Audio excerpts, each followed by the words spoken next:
Here was the live countdown.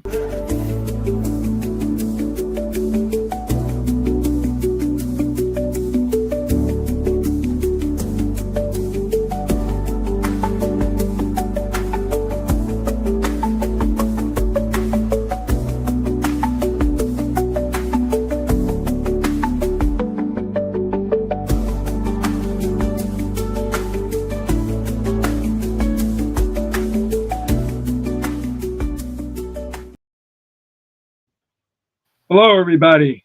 Welcome. This is the Wellness Revolution with Dr. Robert Wiedemann, DC. And this is for entertainment purposes only, but it also may not be. We also looking for sponsors, and you can send any sponsors to gdpent1@yahoo.com, or you can also reach out to Dr. Robert Wiedemann, and his information is healthreform90@gmail.com, or text him at 406-270-3754. Catch him at www.getdocsminerals.com. Hi, Doc, and welcome to your show. Good evening. And of course, I want you to know that everything we try to do on this show is not just for selling vitamins and minerals. I want this to be a show to actually benefit everyone out there, because the more we know, the better off we are. And just one of the things we want to talk about tonight, just very briefly, is be careful who you listen to out there. And, you know, if someone is out there preaching about something that they think is just the cure to the world, don't listen to them. And here's, I want to make this statement here. When you're talking, you know, there's a lot of con people out there in terms of health. And, you know, the hardest to detect is the sugar-coated con. They can tell you a lie and smile at you and convince you by the sweetness of their look and their voice and the convincing nature, and they can sound like an authority and absolutely be a con artist. You know, a con artist can really twist words to make it sound like they really know what they're talking about it when they don't know a thing. You know, I've spent, and I'll talk about that tonight, how much time I've spent. But I had someone approach me this last week that had cancer, and someone had approached her and says, you shouldn't be on chemotherapy. And I'll tell you something, people, that's a dangerous statement, you know, to tell somebody that has cancer that they shouldn't be on chemotherapy. You know, listen, I don't like chemotherapy. I don't believe in it. I don't know what I'd do if I had cancer. You know, they're not the ones under the gun. But to tout some healing thing as the answer to everything, and they also told them that adjusting isn't necessary. So we're going to kind of talk about that tonight, aren't we, Doc? Or, you know, Doc G. We sure so are. I'm going to go through my presentation called The 4 Keys to Health. Okay. So if you want to bring that up. Okay. Yeah. And this is a picture of me zillion years ago. This was shortly after. Pardon? Looking good. Yeah. And my name is Dr. Robert L. Wiedemann. You can only misspell or mispronounce that name 19 different ways. So, you know, and I am an upper cervical doctor. That is my expertise. I am a board certified NUCA chiropractor. I'm not in practice at the moment. My plans are to restore myself to practice soon. Okay. So with that, I'm a 1977 graduate of Palmer College of Chiropractic after having spent over 4,400 hours of classroom study, followed by state board examinations, national board examinations, and thousands of hours of postgraduate educational requirements following my degree.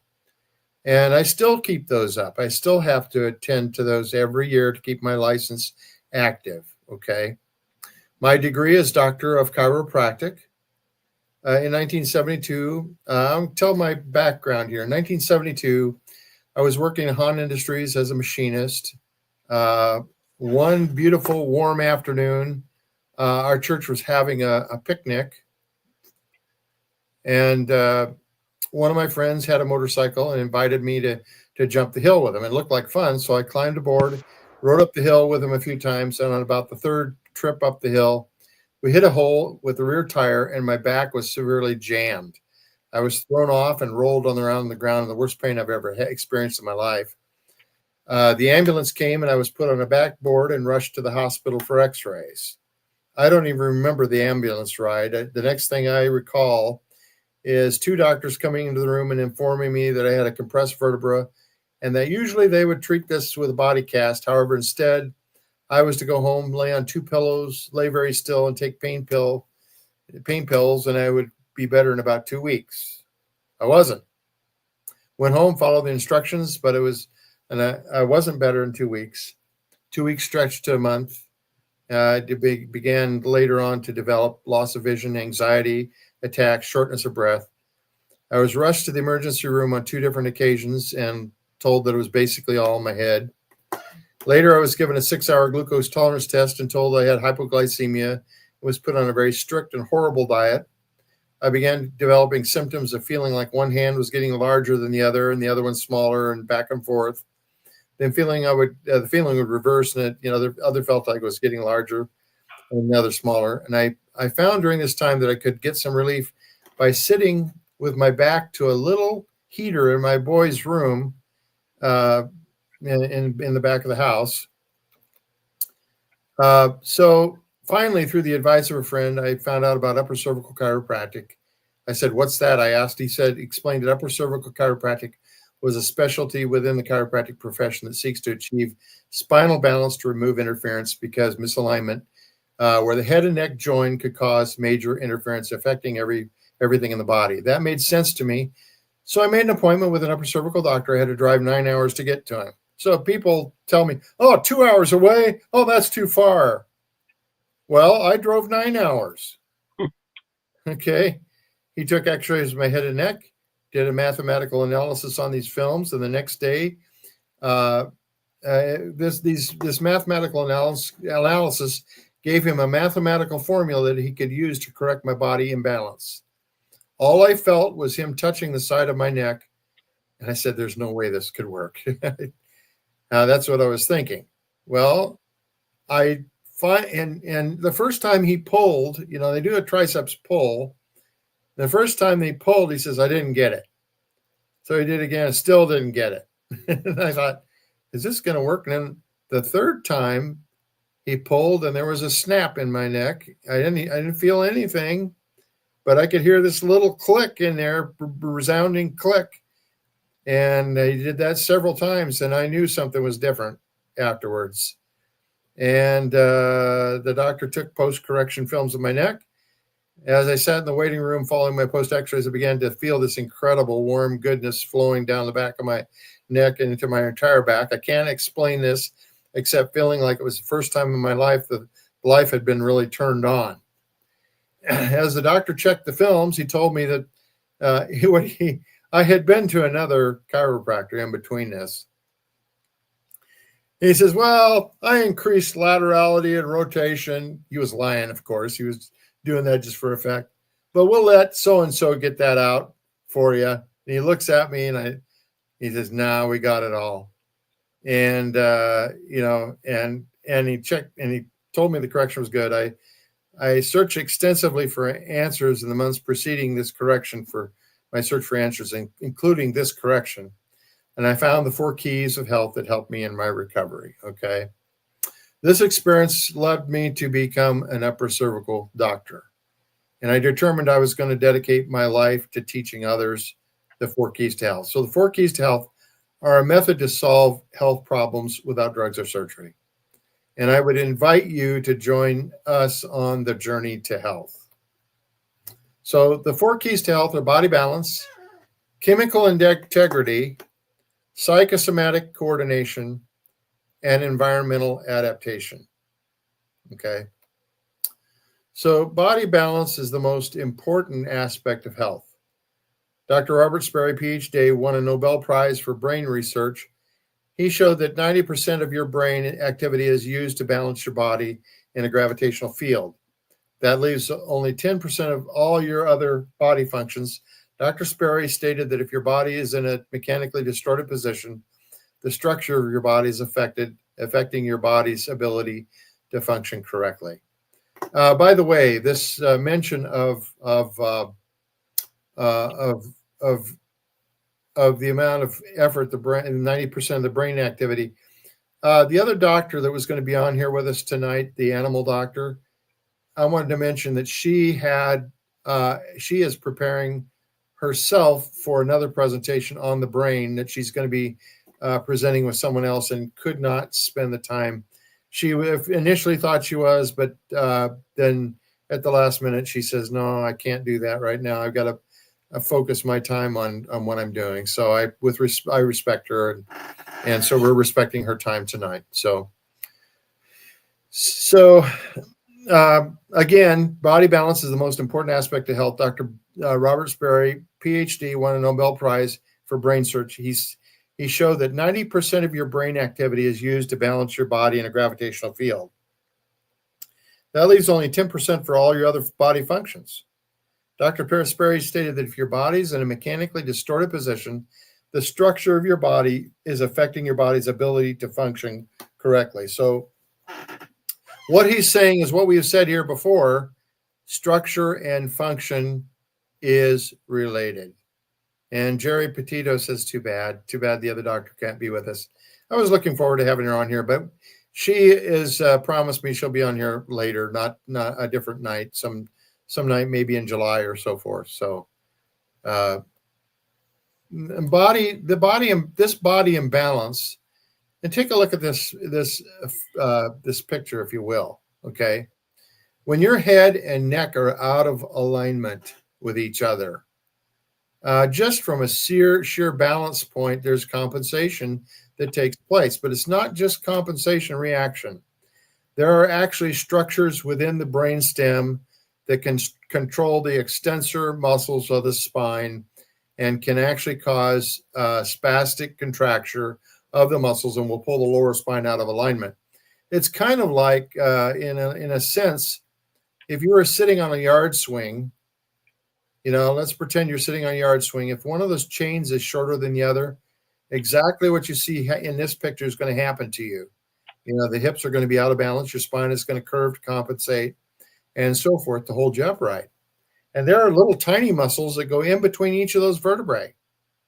Okay. One of them is called the multifidus, muscle. And they're the little tiny ones that control the individual vertebrae. Okay. And, there are, if you study the anatomy on this, it's quite extensive to study the different muscles in the back and so forth. Okay.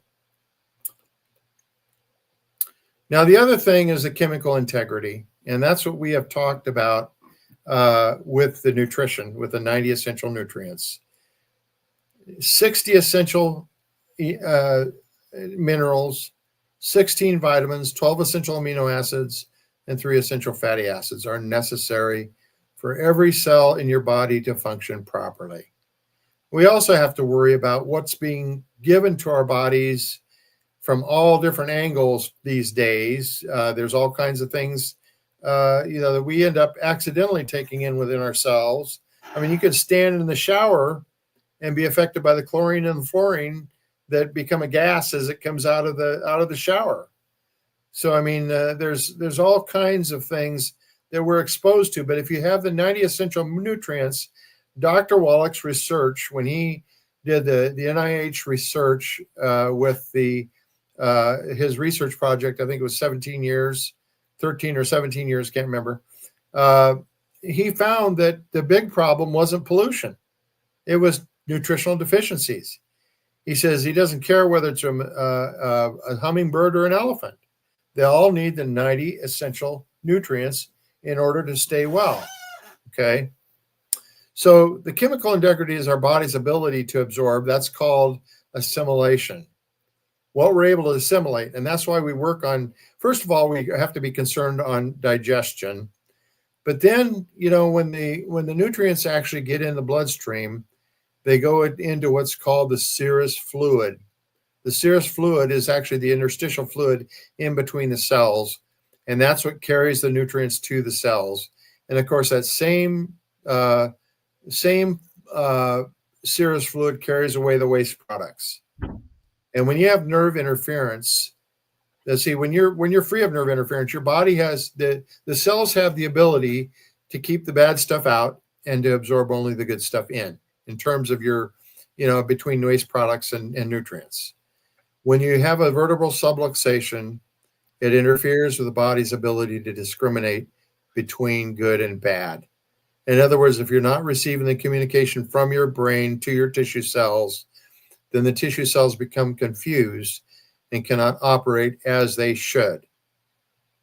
I can't hear you, Doc. Are you saying something? My wife just came in. She's listening. Oh, she's listening. Okay. Yeah, and the thing of it is that the adjustment is so important in maintaining that. And what can happen with vertebral subluxation, the cells can begin to poison themselves, and they will spread that to other cells that don't have nerve interference. Okay, so what we do with supplementation is we just keep a higher percentage of good stuff in there than bad. So the next is psychosomatic coordination. Psychosomatic coordination is the partnership between your brain, your mind, and your spirit. Have you done everything you wish you hadn't done? Done anything you wish you hadn't done? Hanging on to failures and regrets can affect your ability to be well.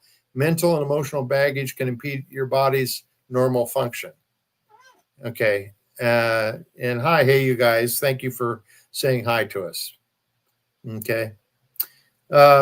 Processing or resolving these issues is one of the keys to health. And, I do recommend another program. It's called the centerpointchallenge.com. And you go there and you can, for free, you can experience it for 5 days. You have to have some headphones or earphones and just listen to it for 5 days straight and see if it doesn't help you out. Okay. So environmental adaptation. Environmental adaptation is the fourth key to health. We get here with the internal environment of our bodies, inheriting all the strengths and weaknesses of our ancestors. I was privileged to participate in the birth of 2 out of my 3 children.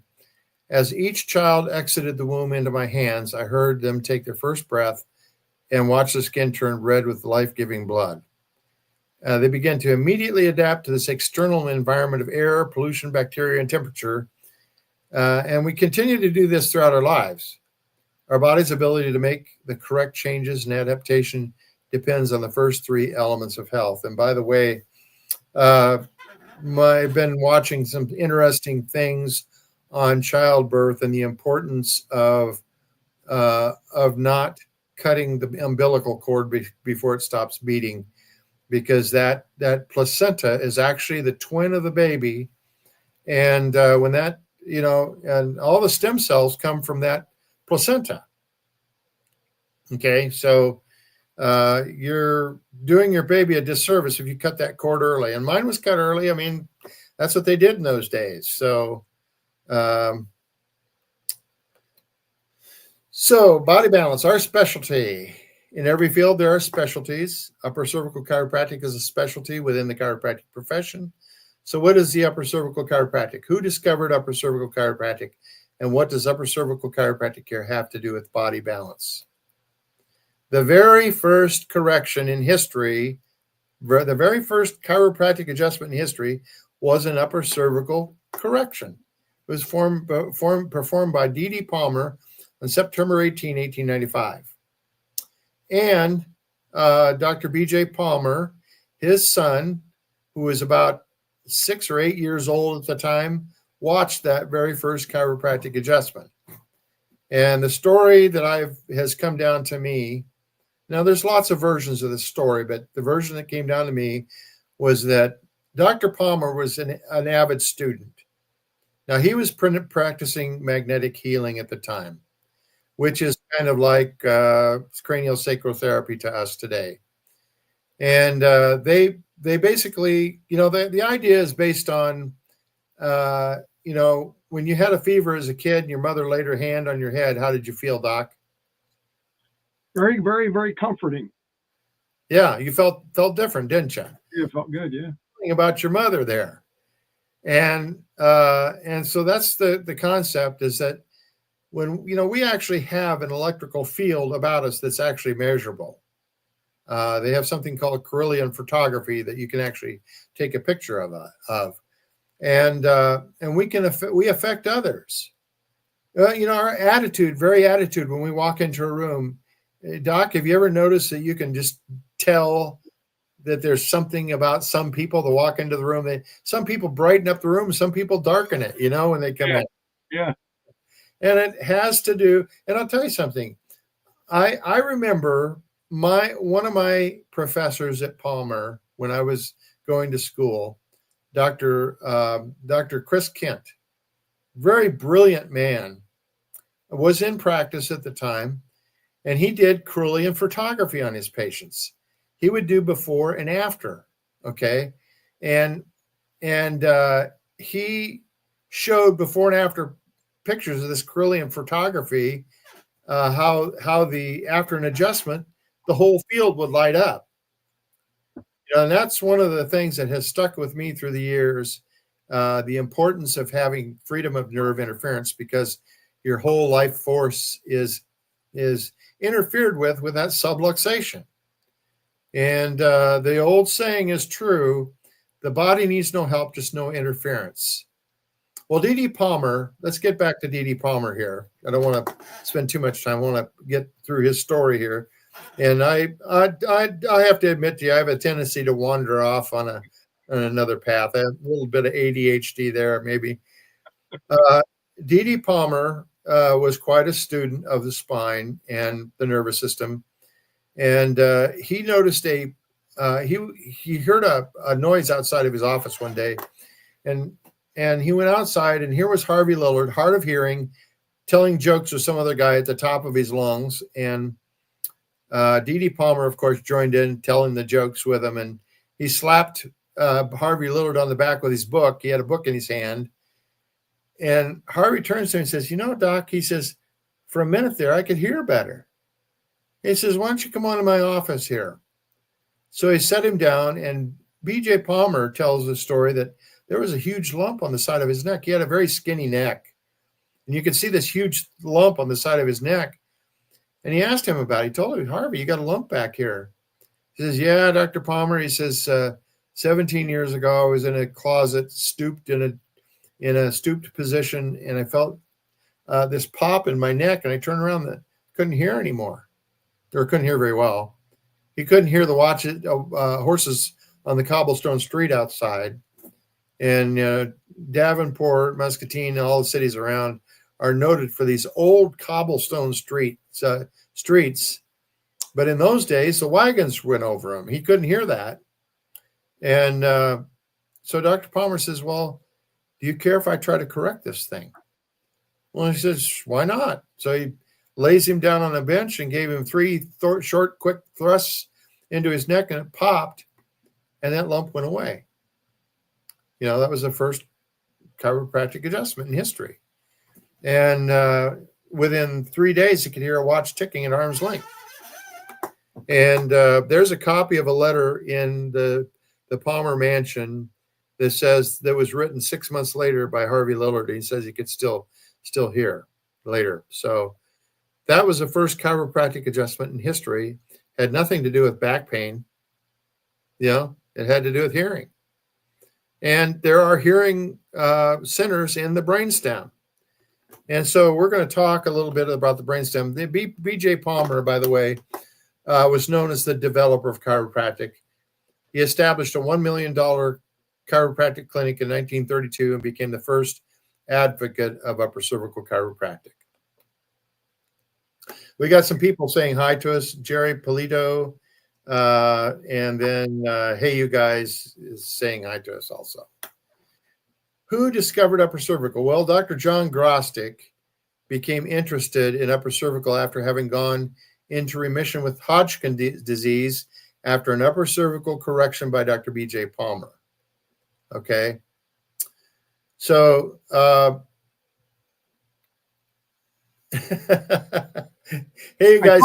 I told you it's always good, Doc. Good to wander off. Whatever direction you wander is always interesting. Okay. Yeah. Yeah, I wandered off from this story here, Dr. John Grostic, a couple times back. He had Hodgkin disease, and he went to Dr. Palmer at the B.J. Palmer Clinic, and got and they took 10 X-ray upper cervical X-rays at a time because they were taking stereo views. They would take a vertex and a lateral, and they were looking at all angles to try to figure the subluxation out. Mm-hmm. Of course, BJ was, they had medical staff doing your records on one side and diagnosis, and the chiropractic analysis on the other. And with one correction, his Hodgkin disease went into remission, and he became a student after that. He was convinced. And then later, he got out in practice, and he bumped his head on his X-ray machine and went back into Hodgkin's disease. So he had to go back to Palmer to get Dr. Palmer to re-X-ray him. And this time, there were even more inventions there, to measure the subluxation as the research progressed. And so he watched Dr. Palmer. He stood right beside him, watched him analyze his X-rays, and figured out a method of duplicating what BJ was doing by measuring misalignment. Now, BJ had the ability to just visualize it and kind of in his head, figure out a listing and how to adjust them, and which was an incredible talent. BJ was a brilliant man. And but anyway, he goes back to his practice, and he, with this gentleman, this Dr. Ralph Gregory, worked along with him. Now, Dr. Gregory went through school just about the same time as he did, but he had been and worked at the American Brass Company on the East Coast someplace, and was a machinist. And so he was a brilliant man with mechanics, and he came back to Palmer, and of course they studied the subluxation there. And Dr. Gregory would say, when I was in class with him, he'd say, I didn't believe half of what I learned at Palmer, because he was talking about how the corrected subluxation, how it was misaligned and stuff, because he knew the laws of physics, and it didn't make sense to him. Now, when he got together with Dr. Grostic and they started figuring this out together, it made more sense to him, and they actually came up with an incredible method of correction called it was called the Grostic method. Dr. John Grostic named it after himself because he was kind of the one that started it, and then Dr. Gregory, worked with him for many, many years until Dr. Grostic died. Well, when Dr. Grostic died, the group split up because, when you have a technique named after a name, it tends to do that. So Dr. Ralph Gregory people begged him to start teaching again. And thank heavens he did. And he got a group of wonderful men together, which actually formed the National Upper Cervical Chiropractic Association. And then he developed the system of certification.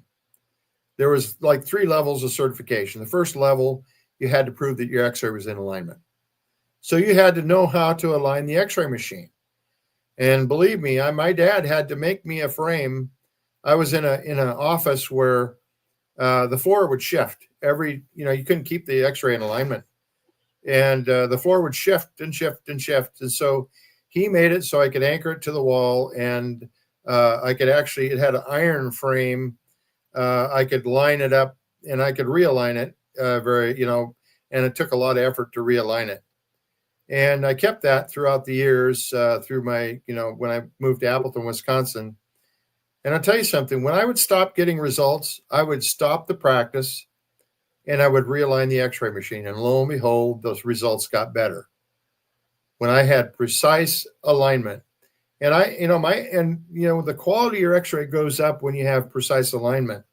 And I would send x-rays to medical doctors. And they say, a chiropractor took these.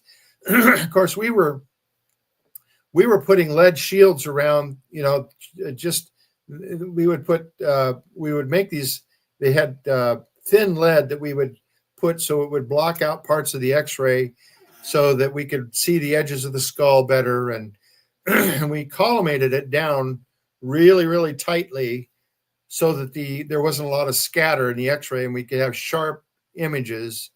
And so I had really, really clear x-rays then. And and you have to have precise alignment. You have to have posture constant procedure. You have to clamp the atlas to the center of the film, the center of the field, and you measure the relationship of the head to the atlas and the neck to the atlas. And that way you have consistency. Okay. And if you didn't do that, you had too much magnification and distortion. And what we wanted is repeatability and reliability in the adjustment. Okay. So Dr. Ralph Gregory, and he's, Dr. Dickels is the one that really, and I don't have a picture of him tonight. But anyway, Dr. Dickels really helped with the x-ray alignment. He was another brilliant man, probably equal to Dr. Gregory in terms of being able to correct people. He was the one that did the research project, by the way. Dr. Bell, medical doctor in Chicago, started sending him patients because he respected his work. And he found that these patients that had high blood pressure they was sending to him would all go down to normal after a correction. So he proposed a study with the University of Chicago with Dr. Baccaris and so forth. And if anybody's interested, I can send a video of that to you. And they found that the NUCA adjustment is better than 2 medications in reducing blood pressure to normal. Okay. So anyway, Dr. Gregory was one of my mentors. Another one was Dr. Redmond. Another great one was Dr. Pond. I don't know if he's still alive, but his son practices in Farmington, New Mexico, Dr. Lonnie Pond. So this is Dr. John Grostic Jr. He's the one I first took the first upper cervical class from that made sense to me. Now I took another one called Pedibon, and they didn't know what they were doing there in terms of reading the upper cervical x-rays. They would come along and all they do is tell you you're wrong. It wouldn't tell you how to read the x-rays correctly. Well, Dr. John Grostic was very, very helpful in that respect. And I actually did my first Grostic adjustment after his class in my practice down in Muscatine, and was able to correct a huge misalignment, on the first try with the Grostic method. And it was and I started getting really good results after that, with just Grostic, And so this is another friend of mine, Dr. Kirk Erickson. He's he's not NUCA, but he's upper cervical, he's Grostic, and he practices down in Dothan, Alabama. I went down and saw his office one time. And and I'm actually in one of his books. I made a presentation on surface EMG at one of the symposiums and met him there, and he put that in one of his books, and I don't know which one. But this is several years ago. So, okay, what are the objectives of an upper cervical doctor? Well, the objective of the upper cervical chiropractor is to make x-rays of the head and neck. These x-rays reveal the degree of head and neck misalignment. Okay. This misalignment can cause and interference at the point where the head and neck join and prevents the brain from sending healing messages to the body. Now, you'll notice, I'm just going to show you something here. Notice the kink is one way here. The laterality is on the left here. It's on the right here. Okay. This is just an illustration, but it shows what happens. Okay. Now, here's inside the atlas. This is right at the point where the head and neck join. Okay. The odontoid process is part of C2 that you see on the top there. And then there's a subdural space. There are 3 layers that we'll be talking about that protect the spinal cord. One is called the dura mater. The dura mater means tough mother. And that is adhered to the inside of the vertebra in the canal there. It adheres to the surface of the bone there. And then the next layer is called the arachnoid mater, which means arachnoid means fluid, like cerebrospinal fluid. And then the pia mater is like a stocking around the spinal cord itself. And there is a ligament that goes from the arachnoid mater to the pia mater. Pia mater is the one that is a stocking-like covering over the spinal cord that suspends it inside this fluid sac to keep you from injuring your spinal cord. Okay. Oh, it's a cushion, like a cushion. Yeah. Yep. One question, Doc, before you continue. Now, you were talking about injuries. If you never were injured, can this still get out of alignment just from daily walking and moving around? Your first misalignment usually comes at childbirth. Now, the exception to that, if the mother is under NUCA care and is in alignment at birth, generally the birth is better. Now, unless the doctor's in a hurry, is trying to rush things. Now, on my last son, what happened was, all my 3 boys, I was never nervous getting my son to my wife to the hospital, except on the last one. I missed the turn. And we got her to the hospital. The doctor says, "You better get her to the OR or the what do you call when they deliver the delivery room as quick as possible. That baby's going to be right there." And I took the wrong turn, and I was nervous. I lost my head, Yeah. And I had checked my wife on the anatometer just before taking her in. She was in balance, but that doctor, I didn't know he was going to do this. I should have gone in on her OBGYN visits with her. I didn't.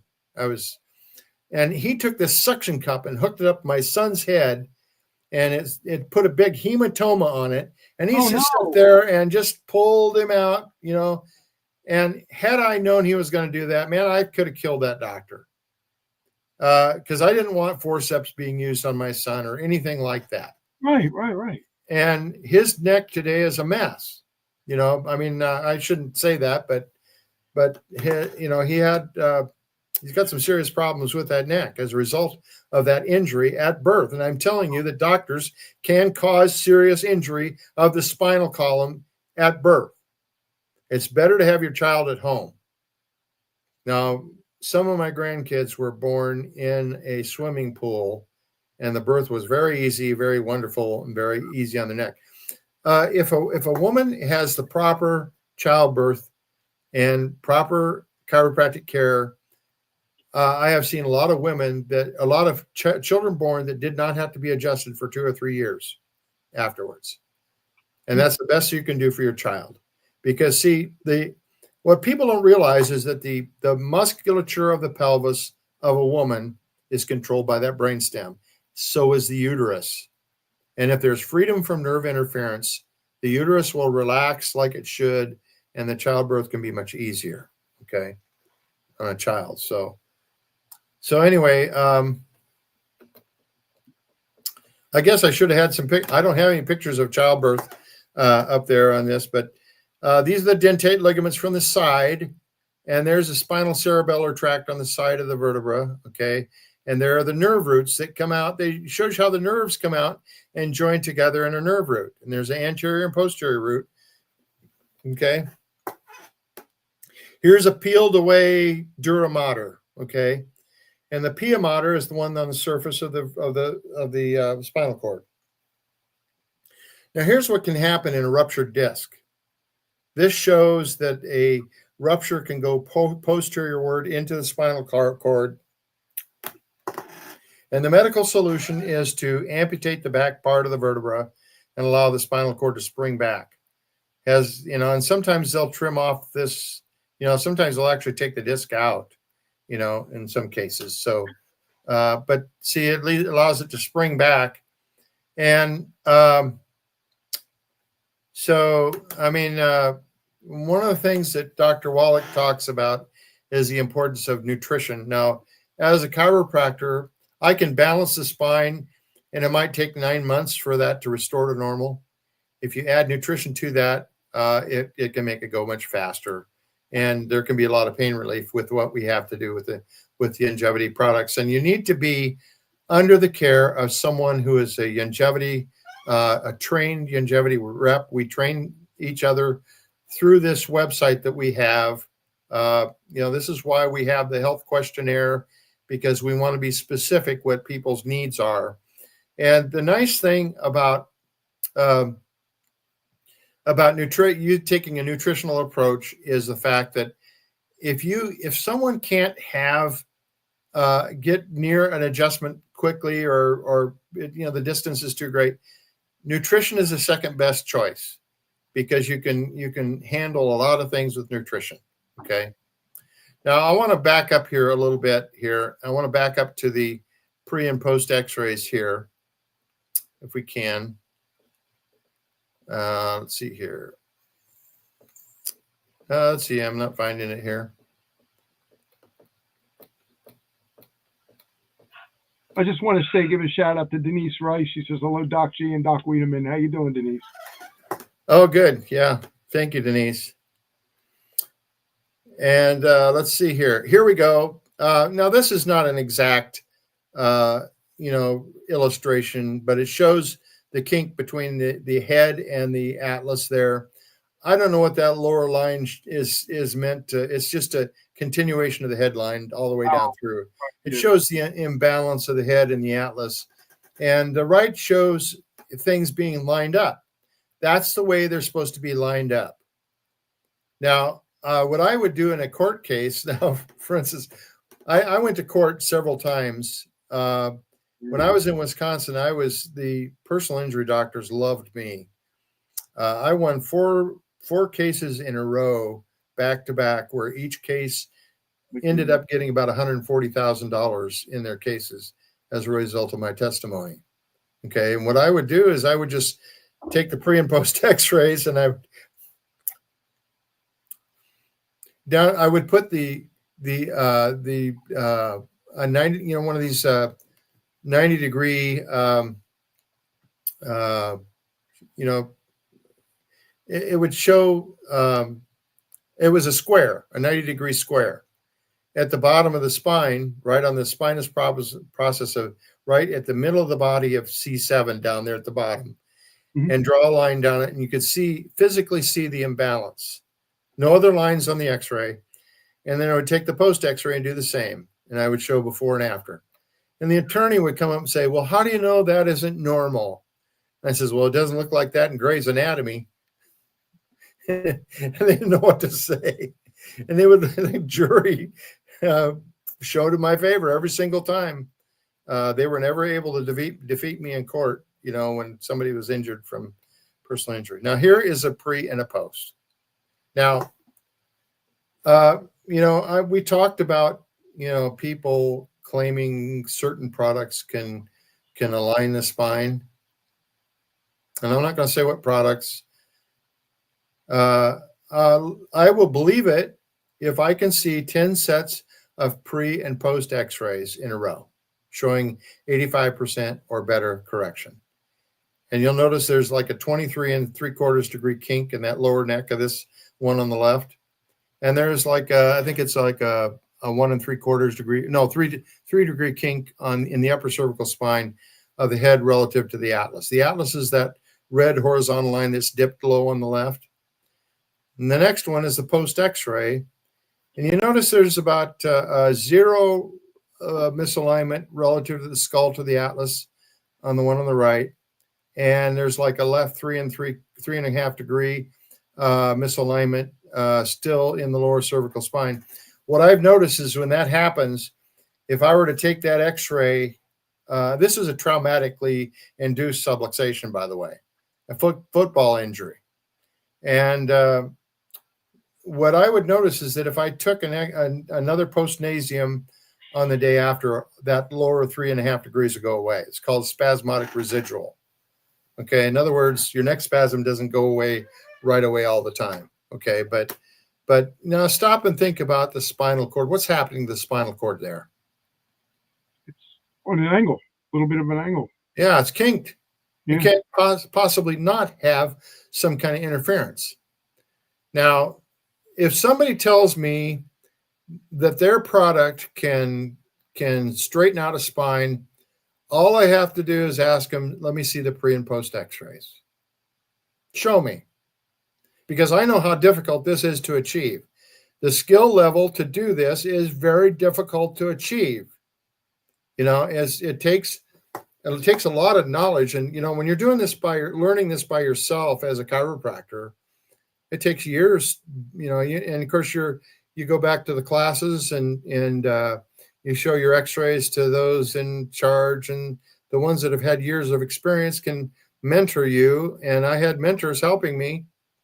I remember, no, I'm not going to say what one of them told me, but so anyway, that's why we take pre and post x-rays.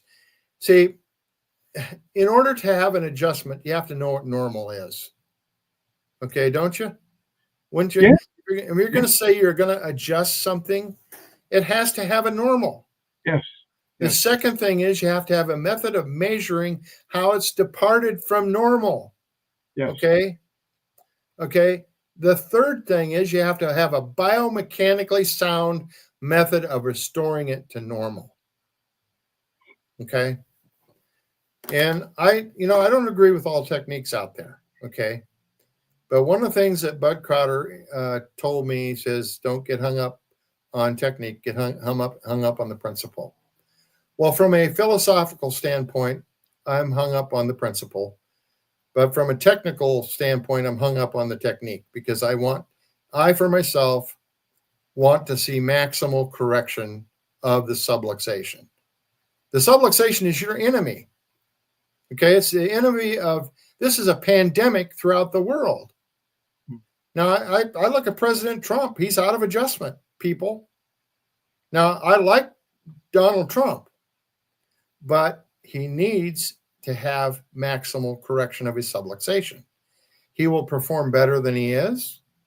Everybody will perform better than they are if they have maximal correction. And there is nothing in the world that will correct it like this. That's a question I was going to ask you too, because I'm getting that from a lot of people. What if it's just a little bit out of alignment and you don't see any differences in anything you're doing? And you just answered that question. You'll get more peak performance if it's more optimal where it's supposed to be. Yeah, I mean, if you don't get 85% or better correction of the subluxation, that's why big misalignments are so bad, you know. But see, and the thing that is here, you know, stop and think about this. The next time, you know, let's say that I get an 85% correction of this, but just miss a little bit of it, I have to be a better chiropractor the next time I adjust them. Because here's what happens. The spinal cord will, there's shrinkage. Dr. Palmer said that there's shrinkage of the spinal cord that occurs over a period of time. If you have, you know, let's say that you have a subluxation, there is shrinkage in the spinal cord that takes place to accommodate that space. So when you correct it, see that the subluxation, now, can you see why I would consider the subluxation a space occupying lesion?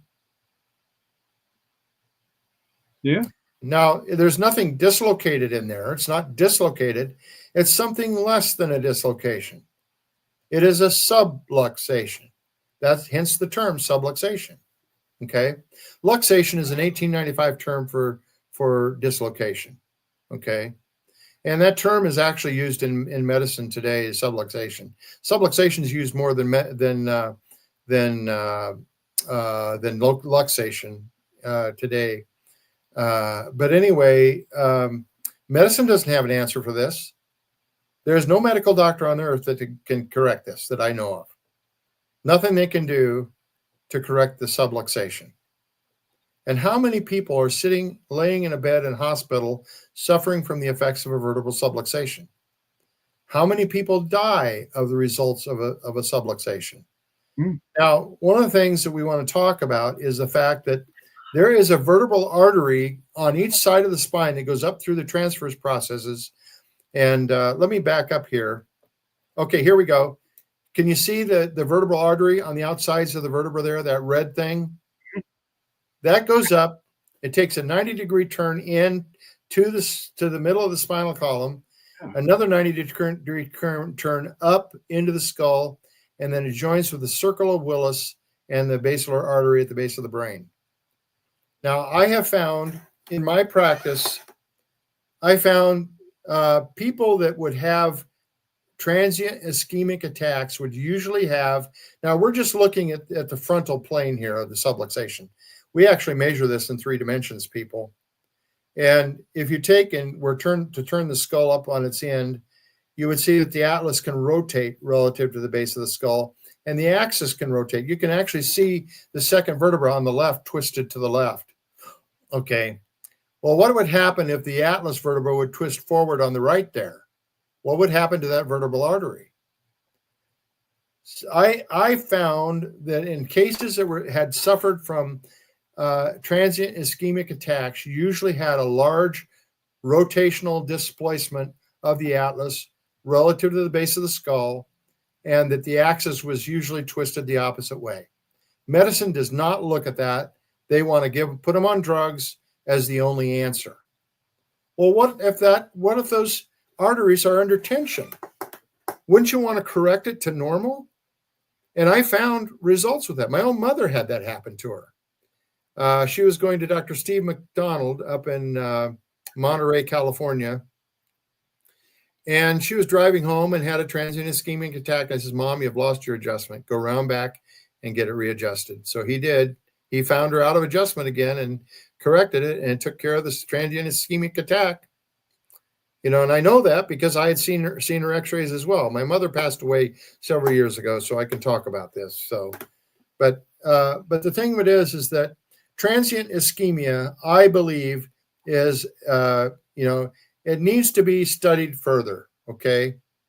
And it's very interesting to notice that, but it needs to be studied further.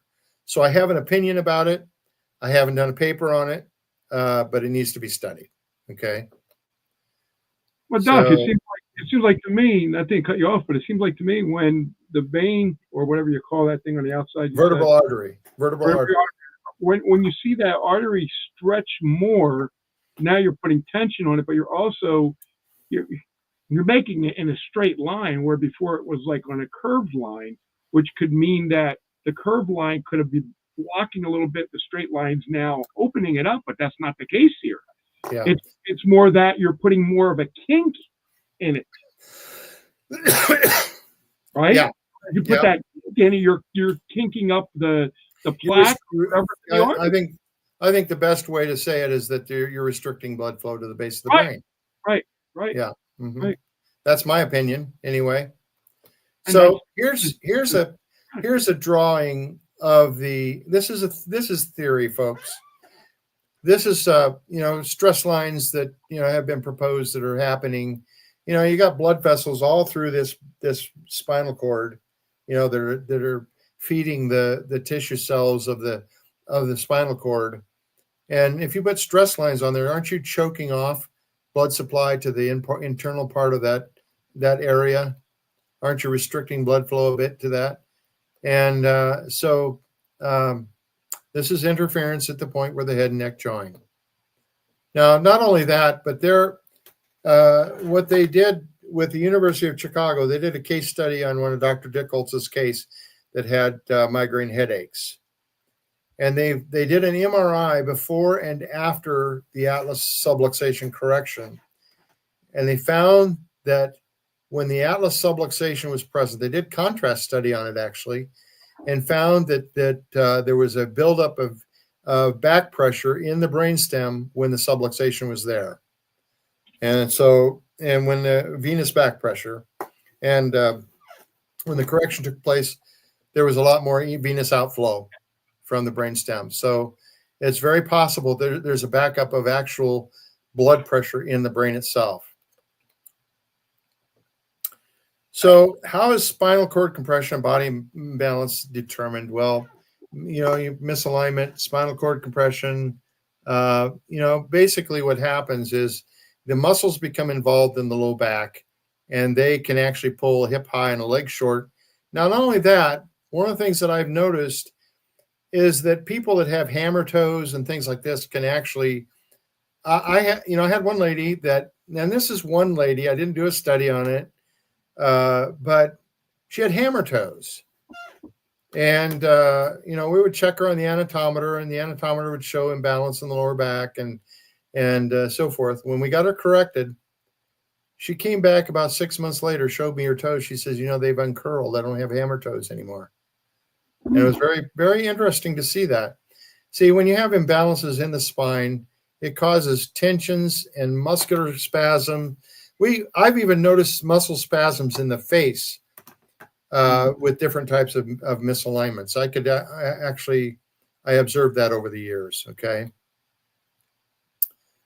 So the objectives of an upper cervical doctor are to the x-rays and every other doctor to develop a corrective formula.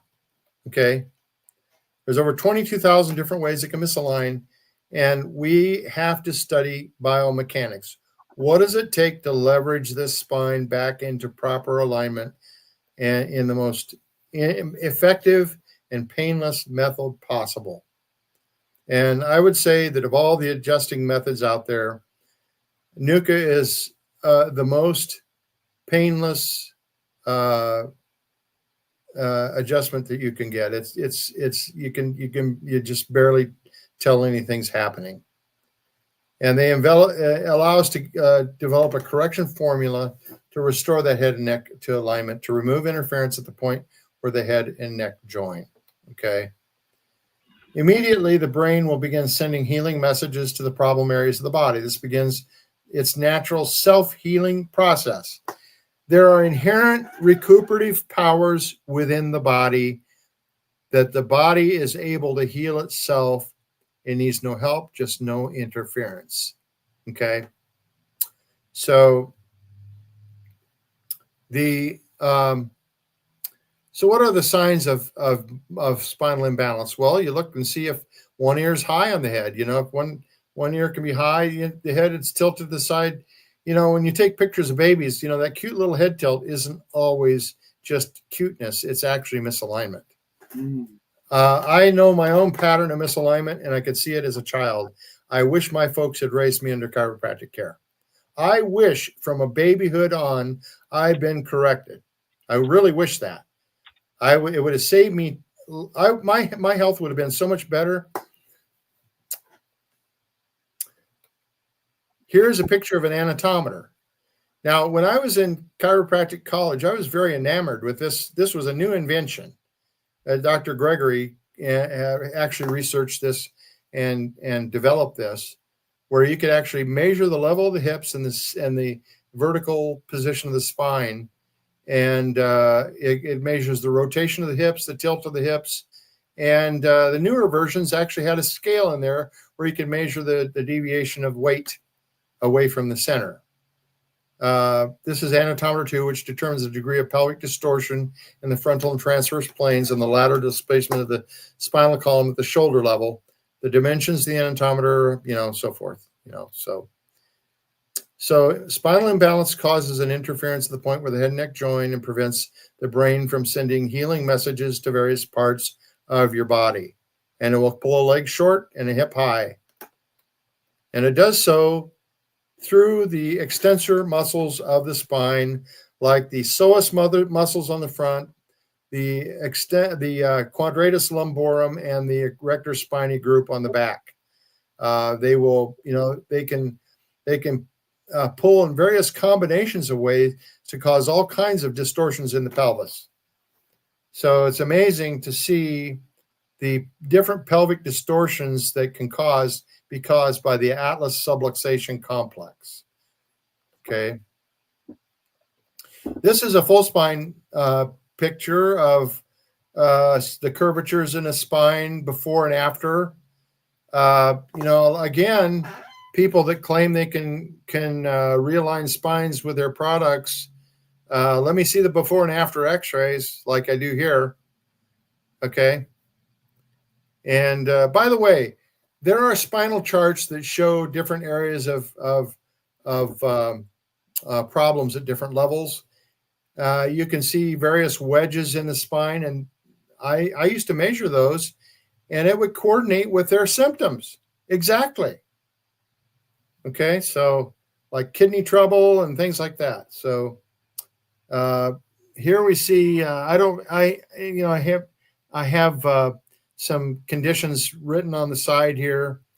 That's where you notice the wedges in there: T9, T7. That person had kidney problems. Okay, that was T9. And the conditions would match the areas. On the right is the follow-up x-ray. There was a 17.5-degree curvature in the spine before, 8.5 in the after picture later at a 3-month follow-up. So, I mean, this is with just adjusting the atlas, not adjusting anything else. In fact, this is the safest way to take care of somebody, because if you got spurs in the low back, I mean, do you want to be thrusting into that? You don't have to with an upper cervical correction. It's the safest correction in the world and most legally defensible. Okay. Now, this is an 80-year-old lady. Okay. No. I'm sorry. This is a railroad worker with spinal stenosis. And on the left, you see a great big spur sticking into his spine. And you can see on the right side, that spur has decreased 8 months later. Okay. Now, I wasn't into nutrition at the time. I wish I had been, because it would have, actually been very beneficial for him. Now, I want to show you something. I actually was the one to develop this, and it was after having, now Dr. B.J. Palmer did sagittal plane studies. Okay, this is a lateral view, which is the sagittal plane of the body. And you can see on the left-hand side, the base of the skull. What I did is that is Wiedemann's line. You go from the anterior inferior tip of the foramen magnum to the pharyngeal tubercle, and that forms the base of the skull. The atlas should be 90 degrees to that, or parallel to it, and the second vertebra should be the line that the odontoaxial line should be 90 degrees to the atlas. And you can see that on the first picture, the atlas is not parallel to the skull. It is on the post. And you can see that the curvature has increased, which reduces stress and makes a normal curvature. There's a normal lordotic curve on the right. That's the way it's supposed to be. Whereas there's a loss of curve on the left in the lower cervical spine. And this, and of course, had they been under Dr. Wallach's nutritional protocols, you would notice that even on the right, there is a loss of bone structure, which I should have had him under nutrition. I didn't know enough at that time. I didn't know Dr. Wallach's protocols. This is why it's so important, people, to have proper nutrition, because he's got osteoporosis. You want to prevent osteoporosis at all costs. Your bones reflect how your blood works, because the blood is formed by the bones. In fact, your blood is considered to be a hard tissue. Okay. So even though chiropractic care is the primal thing that you should do, the one that's going to really extend your life is a nutrition. Okay. So both are necessary on an equal basis. I believe that it's like having 2 feet on your body. If you have 1 foot cut off, you don't get around very well. Okay. You get 2 feet on your body, you can get around, you can walk. Well, nutrition is on 1 foot and the chiropractic adjustments on the other. And that's an analogy, folks. I'm just trying to show the balance of your life needs to be proper nutrition along with the balance of the spine. Okay. Now this is the 80-year-old lady, okay, with severe degenerative joint disease, C5 and C6. You can see the disc it's nearly fused together. Now the white areas that you see on the bone there, that's called eburnation. That is where the body has actually taken calcium and laid it down in the front area of the body to try to shore up, because that's where the ligaments attach to the spine. And you see the disc is very, very narrow, almost fused together. Mm-hmm. Now look at the transition on the post X-ray on the two. This is 4 months following up on this 80-year-old lady. Now you notice there's actually straightness in the lower cervical spine. She's got some curvature in the follow-up one, and the disc is actually getting thicker, and the whiteness has decreased. Look at there's lesser eburnation there. She's actually becoming more healthy in that area just from having nerve interference removed. Well, what if we added Dr. Wallach's protocols on top of it? Now, notice she's lost a lot of teeth. The loss of teeth is because of the lack of calcium. Okay. You lose teeth, you've got a calcium loss, and you better take a look at what's happening in your spine. And, if we want to really live a longer, healthier life, you want to be able to have both. You want to have nutrition along with correction. Now, correction alone, if nothing else, you can also see that the skull is extended on the upper cervical spine, and it's not on the post. Now, I don't have any lines on the post X-rays there, but you can just visualize it and see it. It's more parallel right there. So. This is like a 3-year-old, and they're really hard to X-ray, folks. But you can see there was a 19-degree kink in the lower spine there, and a 4.5 laterality. And on the post, there was it went to normal over right one. That's pretty good for being able to X-ray a kid. This is actually an infant. Okay, so. Doc, I got to ask you to wrap it up soon because we're past our time already. So yeah, we're almost there, by the way. Okay. This is just postural checks of a child before and after correction. This is another pre and post X-ray, another pre and post X-ray, another pre and post X-ray, another pre and post X-ray, another real big misalignment there, and correction afterwards. This is from the top of the skull down. The atlas is rotated 8.5 degrees on one, and it's anterior one on the other. So this is a reverse cervical curve. This is called a kyphosis. And in 19 weeks, it was much better. And 19 weeks, 34.5 degree change in the upper cervical corrections. So I'll just go through these real quick. Yeah, this is leg imbalance before and after, before and after, before and after. This is actually a ruptured disc or a herniated disc, and this is after 8 months of upper cervical care. You can see that it's reabsorbed itself. And this is lower spine misalignments. This is surface EMG before and after, before and after, before and after. And this is postural checks before and after, before and after, before and after. This is facial distortion before and after corrections, progressively better. And same thing here. And this was a quadriplegic that came to me. He was supposedly quadriplegic. He had been in an accident, and his mother used to bring him into me. And he after his first correction, was showing her the after correction of the full spine just from correcting his upper cervical spine. And he wheeled his wheelchair around, says, "I want to see my naked bones." He could hardly speak before. And so probably one of the most amazing things I'd seen happen. So